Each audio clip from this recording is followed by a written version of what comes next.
Hi అండి, అందరికీ నమస్తే. మిరియాల రసం.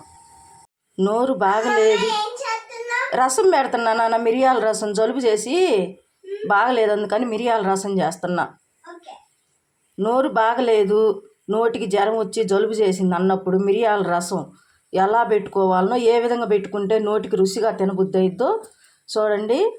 నేను 1 లీటర్ నీళ్లు తీసుకున్నాను.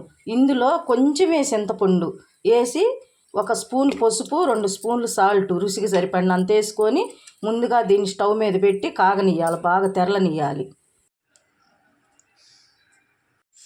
ఇప్పుడు 7 ఎండుమిరపకాయలు, 4 స్పూన్లు ధనియాలు, 10 మిరియాల గింజలు, 1 స్పూన్ జీలకర్ర, 4 స్పూన్లు కందిపప్పు, వీటిని వేయించుకొని పొడి చేసుకొని ఆ చింతపండు రసం కాగుతుంది కదా, ఆ రసంలో వేయాలి. పొడి చేసి గోరువెచ్చగా వేయించుకొని మిక్సీ పట్టుకోవాలి. ఈ పొడి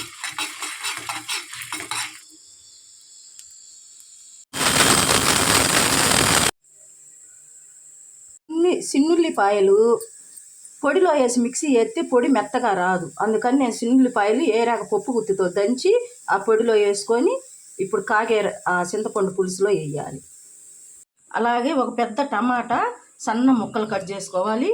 ఇప్పుడు ఈ మొత్తము కాగే రసంలో వేయాలి.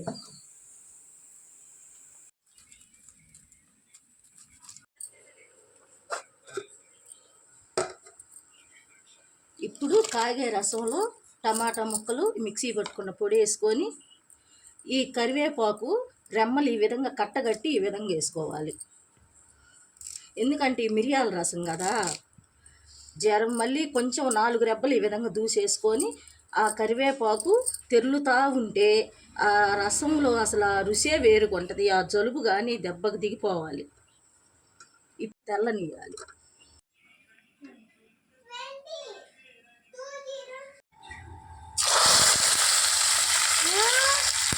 రెడీ అయిపోయింది. ఈ విధంగా నేను ఎలా చేసినానో మీరు ఈ విధంగా ట్రై చేసి చూడండి. కామెంట్ రూపంలో చెప్పండి. చూడండి ఏ విధంగా చేసినానో. మిరియాల రసం గవగవలాడుతా నోటికి బాగా రుచిగా ఉంటాయి. జలుబు చేసినప్పుడు ఇలా పెట్టుకొని చూడండి.